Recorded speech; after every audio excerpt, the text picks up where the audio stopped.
으로 해서 24장, 25장을 이 말씀드리면서 예수님께서 감람산 강화, 그래서 성전이 어떻게 돌 하나 돌 위에 남지 않고 그렇게 무너지고 깨집니까? 그때가 언제입니까?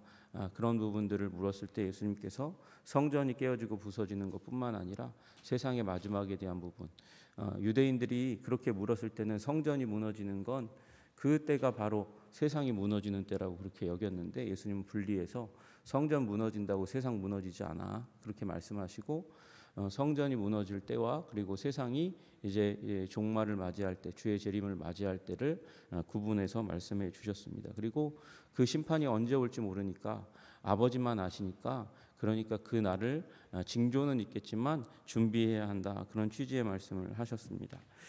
그리고 나서 그 뒤에 부분, 이제 예화에 해당하는 부분을 예수께서는 우리 누가복음 21장 34절에서 36절 말씀으로, 여기에서는 예화나 이런 부분들을 사용하지 않고 굉장히 간략하게 요약하는 걸 봅니다. 너희는 스스로 조심하라. 그렇지 않으면 방탕함과 술 취함과 생활의 염려로 마음이 둔하여지고 뜻밖의 그날이 덕과 같이 너희에게 임하리라, 그렇게 말씀하셔요. 그러니까 여러분, 우리가 준비한다는 삶은 이런 삶 가운데 들어가지 않는다는 것입니다. 어떤 것입니까? 방탕함 가운데 들어가면 안 된다. 술 취함 가운데 들어가면 안 된다. 생활의 염려 때문에 그와 같은 술 취함이나 방탕함의 자리 가운데 서 있으면 안 된다, 그렇게 말씀하십니다. 왜 그러냐면, 이렇게 되면 준비하는 마음이 둔해진다 말씀하시는 거예요. 그래서 둔해진 마음으로는 우리가 깨어 있어 경성하는 삶을 살아갈 수가 없다. 그래서 그날에 덕과 같이 그날이 오는데도 준비하고 대비하지 못하고 예비하지 못하고, 그래서 이 미련한 처녀들처럼 그렇게 행동하는 일이 일어나게 될 것이다. 다시금 예수님께서는 온 지구상에 거하는 모든 사람들이 이 일을 경험하게 될 것이다. 생존하는 사람은 다 이 일을 경험한다, 그렇게 말씀하시는 것이죠. 그래서 장차 올 이 모든 일을 능히 피하고 인자 앞에 서도록 항상 깨어 있으라 말씀하시면서 깨어 있는 방법에 대해서 말씀하십니다. 어떻게 깨어 있습니까? 기도하고 깨어 있으라 말씀하십니다. 여러분 모두 기도의 사람 되시기를 주님의 이름으로 축복합니다. 여러분, 기도는 우리 경성하는 삶, 다시 얘기해서 앞에 있는 방탕함과 술 취함과 그리고 생활의 염려를 이겨낼 수 있는 능력입니다. 여러분, 기도로 말미암아 주님 다시 오심을 예비하시는 여러분들 되시기를 주님의 이름으로 축복합니다. 이렇게 감람산 강화를 마치셨는데, 그 다음에 마태복음 26장은 어디로 연결하냐면, 예수께서 이 말씀을 다 마치시고 제자들에게 이르시되 너희가 아는 바와 같이 이틀이 지나면 유월절이라, 인자가 십자가에 못 박히기 위하여 팔리리라, 그렇게 말씀하시는 장면으로 이동하세요.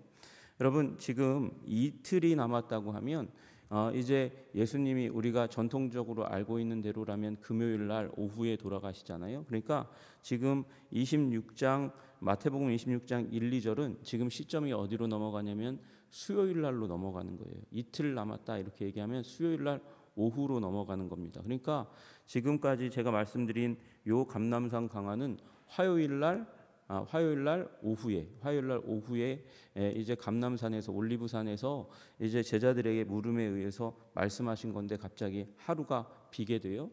그리고 심지어는 어떤 사람들은 얘기하기를, 그래서 이게 날짜가 잘 맞지 않습니다. 그래서 예수님이 돌아가신 거를 목요일로 얘기하기도 합니다. 목요일 날 얘기하기도 하고, 어떤 사람은 심지어 무슨 얘기까지 하냐면, 예수님이 3일 밤낮 무덤에 죽음 가운데 있을 거라고 말씀하셨기 때문에 이 요나의 비유 말씀하시면서, 그래서 3일 밤낮을 온전히 다 지키려면 그게 수요일 날 돌아가셔야 된다, 그런 얘기까지 해요. 여러분, 그러나 교회 전통에 따라서 저는 목요일 날 돌아가신 걸로 일단 여러분과 말씀을 나누려고 합니다. 여러분, 이게 이 숫자, 날짜를 맞추는 것은 굉장히 힘든 일입니다. 예수님의 사역에 의해서 여기 이제 25장 마지막까지는 감람산 강화는 화요일 날까지 말씀 전해진 게 맞습니다. 그러면 사람들이 금요일 날 예수님이 오후에 돌아가셨다고 하면, 그러면 수요일 날 뭐 하셨어요? 목요일 날 뭐 하셨을까요? 이런 물음이 있습니다. 그래서 수요일 날이 비니까 수요일은 침묵의 수요일이다. 예수님께서 수요일 날은 감람산에 계셨을 거야. 그래서 감람산에 계시면서 이 마리아와 마르다 그리고 나사로와 더불어서 거하시면서 제자들과 함께 이제 마지막을 준비하시는 시간을 가지셨을 거다. 그렇게 이야기하는 사람들이 있습니다. 그러나 저는 그렇지 않다고 생각합니다. 왜냐하면 우리 누가복음에 읽었던 37절 38절 말씀 보면 예수께서 낮에는 성전에서 가르치시고 밤에는 나가 감람원이라는 산에서 쉬시니라고 말씀하셨으니까 예수님은 금요일 날 오후에 우리 대부분 이제 AD 33년에 돌아가셨다고 하면 분명히 예수님은 금요일 날 돌아가신 게 맞습니다. 그렇게 되면 예수님께서는 수요일도 그렇고 목요일도 그렇고 출근하셨어요. 어디로 출근하십니까? 성전에 출근하셔서 거기서 가르치시는 일을 게을리하지 않으셨고, 그리고 그 주님께서는 또 감람원이라 하는 곳에 다시 돌아와서 나사로의 집 그리고 이 베다니 여러 사람들의 집 가운데서 거하며 쉬시는, 그리고 제자들과 사랑하는 사람과 교제하는 삶을 살았다, 그렇게 말씀드리는 것이죠. 모든 백성이 그러니까 낮에는 그 말씀을 드리려고 이른 아침에 성전에 나아갔다. 이게 단 한 번의 사건이 아니다. 화요일 날 끝나고 만 사건이라면 이렇게 쓸 수 있겠습니까? 수요일 날 목요일 날 예수님께서 가능하시면 가셔서 모여든 사람들, 그 말씀을 사랑하고 들으려고 했던 사람들, 이른 아침에 성전에 나온 사람들을 이른 아침부터 만나셔서 그들에게 복음을 전하셨습니다. 왜 이른 아침입니까? 왜 이른 아침이겠습니까? 여러분, 이른 아침은 새벽을 얘기하는 것이죠. 이제 이스라엘 백성들은 아침에 저녁에 그렇게 두 번 드려지는 제사를 기억합니다. 아침에 제사장들이 예배드립니다. 저녁 때 제사장들이 예배드립니다. 그렇게 성전이 하나님께 예배드리는 것을 우리 기억하면서 이스라엘 백성들은 하루를 시작하고, 하루가 맞춰질 때도 제사장들이 예배드리는 것으로 하루가 맞춰지는 것을 기억하고 그렇게 예배드렸습니다. 여러분, 그러니까 그때 모여든 사람들, 성전에서 예배드리는 것을 기대하고 가장 가까이서 예배드리려고 했던 사람들, 그 하나님을 사랑하는 사람들에게 가셔서 예수님께서는 말씀을 전하셨고, 그 말씀은 우리 오늘 지난번까지 보았던 마태복음 24장의 말씀, 25장의 말씀, 마지막 때에 대한 말씀과 더불어서 사두개인과 바리새인의 누룩을 조심하라는 말씀, 그리고 전에 주님께서 말씀하셨던 아마 산상수훈을 중심으로 했던 말씀 가운데서 주요한 말씀들을 이 모여든 사람들에게 전하셨습니다. 여러분, 주님께서 가르치실 때 권위 있고 사두개인과 바리새인과 같지 않은 아름답고 권능 있는 말씀을 전하셔서 그들로 예수님을 존경하고 사랑하고 따르도록, 하나님을 알고 깨닫고 따르도록 그렇게 하는 일을 계속하셨다는 사실을 우리는 기억하게 됩니다. 여러분, 우리 어떠한 상황, 어떠한 문제가 일어난다 할지라도 예수님처럼 이렇게 사명을 다 감당하시는 성실의 사람들 다 되시기를 주님의 이름으로 축복합니다. 내일 종말의 날이 온다 할지라도 오늘 한 그루의 나무를 심겠다고 얘기했던 어떤 사람처럼, 여러분, 사람들은 난리를 핍니다. 종말이 온다, 멸망이 온다, 그래서 어디에 모여야 한다, 그래야 산다, 그래야 천국 들어간다. 여러분, 하나님 말씀 잘 모르는 일입니다. 여러분, 하나님은 예수님이 지금 이렇게 마지막을 앞두고 보이시는 것처럼 성실의 삶을 사셨습니다. 여러분, 성실의 삶 사시는 여러분 되시기를 주님의 이름으로 축복합니다. 그 성실 가운데는 무엇도 들어가 있냐 하면, 여러분, 쉬는 것도 들어가 있습니다. 관계를 맺는 것도 들어가 있고 안식을 취하는 것도 들어가 있다는 것을 기억하셔야 됩니다. 감람원이라는 산에서 쉬시니 그렇게 말씀하셨어요. 감람원에 가셔서 사랑하는 이들의 집에 거하면서 그곳에서 교제하면서 식사하고 웃음을 나누시고 기쁨을 나누시는 일을 하셨습니다. 여러분, 그것이 우리의 삶의 기초에 자리 잡고 있어야 됩니다. 이것이 안식의 삶입니다. 안식 없이 팽팽하게만 되어 있으면 고무줄이나 그런 기계는 긴장만 하고 있으면 무너지고 깨지게 됩니다. 쉬는 것도 잘 쉬어야 돼요. 어저께 제가 저녁 때 이제 인터넷을 몇 개 이렇게 검색하다가 과로사 부분을 보았어요. 과로사.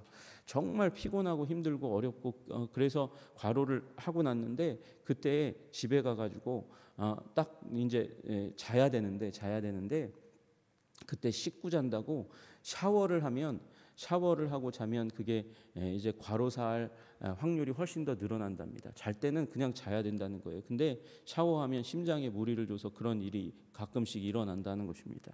여러분, 쉬는 방법도 우리가 배우지 않으면 우리의 건강이 위험해지게 된다는 것이죠. 뭐 육체뿐만 그러겠습니까? 쉬는 데에 제대로 쉬는 방법, 우리 마음과 생각과 육체를 더 건강하고 튼튼하고 힘있게 만드는 방법을 찾지 않고 그 자리를 쾌락과 방탕으로 채워서 여가 시간을 만들려고 하면 결국에는 영혼이 병들게 되는 일들이 일어나는 것입니다. 무너지고 깨지는 일들이 일어나는 것이죠. 여러분, 예수님에게서 배우시는 여러분들 되시기를 주님의 이름으로 축복합니다. 안식하는 법도 배우시고, 그리고 죽음을 앞두고 있다 할지라도 지금 예수님께서 보이시는 대로 성실의 삶 살아가시는 여러분 되시기를 주님의 이름으로 축복합니다. 그러나 또 악은 악대로 자기의 일을 하는 법입니다. 우리 22장 1절 2절 보는 대로 유월절이라 하는 무교절이 다가오매 대제사장들과 서기관들이 예수를 무슨 방도로 죽일까 궁리했다, 그렇게 얘기합니다. 그들이 자존심이 상했어요. 자기들의 권위가 깨어지고 부서진 것을 경험했어요.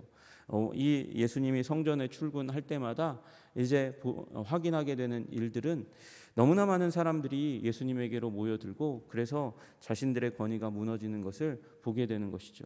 그래서 무엇인가 이것을 막아야 되겠다. 여러분, 이 얘기 여기에 나와 있는 건 단순히 자신들의 권위가 무너졌다는 것을 의미하는 것이 아닙니다. 예수님께서 오시면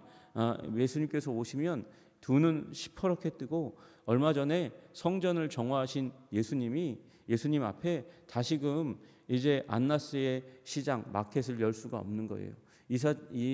이방인의 뜰 가운데 동전을 바꾸고 재물을 파는 사람들의 그 상점들을 차리기가 어려우니까 예수님이 자신의 권위뿐만 아니라 경제력의 근원까지도 말려버리는 일들이 일어나니까 기분이 나쁜 것이죠. 결국 그들은 자신의 권력과 그리고 돈 때문에 예수님을 죽이기로 마음먹게 되는 일들이 일어나게 됩니다. 물론 마태복음 26장에는 그렇게 얘기하다가 무슨 얘기를 하냐면 유월절 사람이 많으니까 사람 많을 때 예수님 죽이려고 하는 일을 실행했다가는 밀란이 일어날까 하니까, 그러니까 유월절 끝나고 명절 지나고 나서 그렇게 행동하자, 그렇게 마음을 먹었지만, 그러나 기회가 다가오니까 그들은 그 일들을 행합니다. 악은 악대로 일을 합니다. 여러분, 악이 일을 하면 어떻게 해야 하겠습니까? 우리들은 넉넉히 있어야 되겠습니까? 세상이 악하다고, 세상이 더럽다고, 너무나 강력하다고, 그렇다고 우리가 그것에 대해서 방조하거나 어떻게 할 능력이 없다고 손을 내려놓는 것은 하나님의 뜻이 아닙니다. 여러분, 1945년 8월 15일 날 광복이 우리 가운데 갑자기 임하였던 것처럼 우리 주님께서 주시는 이 기회도 갑자기 임하는 것입니다. 우리가 알지 못하는 사이에 주님께서는 준비하시고, 그리고 우리에게 이 새로운 일을 예비하시는 것이죠. 여러분, 그래서 우리는 어떠한 상황과 어떠한 환경 가운데 있더라도 우리는 낭망에 빠져서는 안 됩니다. 비관주의에 빠져서도 안 됩니다. 사람은 능력이 없고요, 사람은 부족합니다. 사람에게서 부흥이 오지 않습니다. 사람에게서 온전함이 임하지 않습니다. 하나님이 온전함을 예비하시고 부흥을 예비하시고 미래를 준비하십니다. 우리 하나님 안에서 미래를 바라보시면서 깨어 기도하시는 여러분들 되시기를 주님의 이름으로 축복합니다. 우리가 여러분들이 할 수 있는 대로 말씀을 전하시는 일이 일어나기를 소원합니다.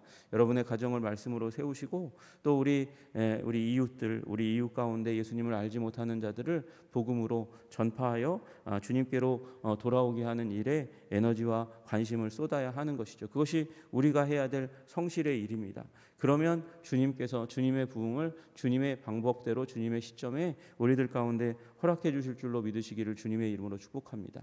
세상은 악합니다. 그러나 주님은 세상의 악보다 더 강하십니다.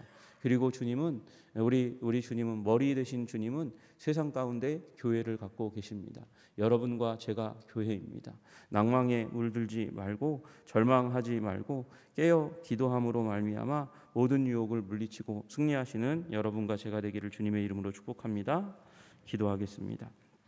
하나님 아버지, 감사합니다. 주님께서 우리에게 주신 아버지 삶의 목적과 아버지 비전을 바라볼 수 있도록 주님 도와주시옵소서. 예수님은 십자가 너머로 아버지 오고 오게 된 인류의 모든 구원받을 자들을 바라보셨습니다. 그리고 그 가운데 있을 아픔과 괴로움과 눈물이 씻겨지고 환희와 기쁨으로 거룩하게 주님을 찬양할 그 미래를 바라보았습니다. 주님, 우리도 하나님 그날을 바라보며 나아갈 수 있도록 도와주시옵소서. 주님 다시 오실 날 착하고 충성된 종이라고 칭찬받고 주님이 주실 아버지 의의 면류관 아버지 쓰게 될 그날을 바라보면서 하나님 우리의 미래를 성실로 준비할 수 있도록 주님 도와주시옵소서. 예수님처럼 성실하게 하여 주시기를 간절히 소원합니다. 주님, 악이 있다고 낭망하지 않고 깨어 기도하며 주님께서 우리에게 주신 사명을 잘 감당하는 우리 한성의 모든 백성들 다 되게 하시기를 간절히 소원하며 예수님 이름 받들어 기도드리옵나이다. 아멘.